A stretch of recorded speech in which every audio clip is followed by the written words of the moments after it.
Hey everyone, welcome to my daily blog. আজকে দিনটা শুরু হয়েছিল দিদার একটা কথা নিয়ে। কথাটা আর আমি বললাম না।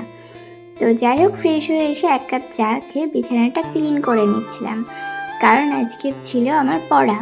তো তাড়াতাড়ি করে বিছানাটা ক্লিন করে নিয়ে আমি চলে গেছিলাম রেডি হতে, পড়তে যাওয়ার জন্য।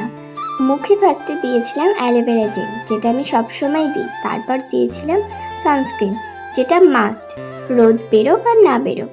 তারপর মাথাটা হাঁচড়ে নিয়ে তো পড়ার ব্যাগটা গুছিয়ে নিই, তারপর বেরিয়ে পড়েছিলাম পড়তে যাওয়ার উদ্দেশ্যে। ওয়েদারটা দেখতেই পাচ্ছ, ভালোই ছিল। হালকা হালকা বৃষ্টি পড়ছিল, সেটা হয়তো ক্যামেরাতে বোঝা যাচ্ছে না। একটু মেঘলাও ছিল, ওয়েদারটা ভালোই ছিল। ওই প্যাচপ্যাচে রোদের থেকে এই ওয়েদারটা ঠিক আছে। তারপর বাস পেয়ে গেছিলাম, বাসে জায়গাও পেয়ে গেছিলাম। তারপর বাস থেকে নেমে টোটো এবং 7 সমুদ্র 13 নদী পার করে চলে এসেছিলাম পড়তে। অনেকটা লেট হয়ে গেছিলো, এই জন্য তাড়াহুড়ো করে আরও যাচ্ছি। তো সবাই চলে এসেছিল, গিয়ে দেখছি সবাই চলে এসেছে, স্যার পড়া শুরু করে দিয়েছে। 2000 years later. পড়ার শেষে নেমেছিল বৃষ্টি। তো বৃষ্টির জন্য থেমে থাকলে হবে না, তাই ছাতা মাথায় নিয়ে গুটি গুটি পায়ে চলে যাচ্ছিলাম বাড়ি যাওয়ার উদ্দেশ্যে। খুব তাড়াহুড়ো করেই যাচ্ছিলাম, কারণ আর 1 মিনিট দেরি করলে ট্রেনটা পেতাম না। ট্রেনটা যাই হোক কষ্টমষ্ট করে পেয়েছিলাম। ট্রেন থেকে নেমে টোটো থেকে নেমে তারপর বাড়ি এসে একটু রেস্ট নিয়েছিলাম।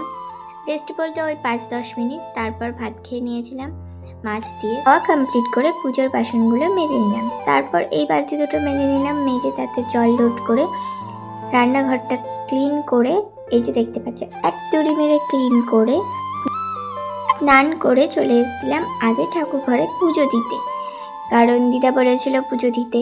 আর আজকে দিদা বানিয়েছিল নারকেলের নাড়ু সবার জন্য, স্পেশালি গপুর জন্য। গপু আছে, গপু খেতে ভালোবাসে, তোমরা সবাই জানো।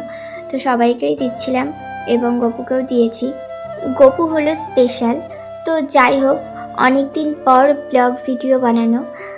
আমি করি না খুব একটা ব্লগ।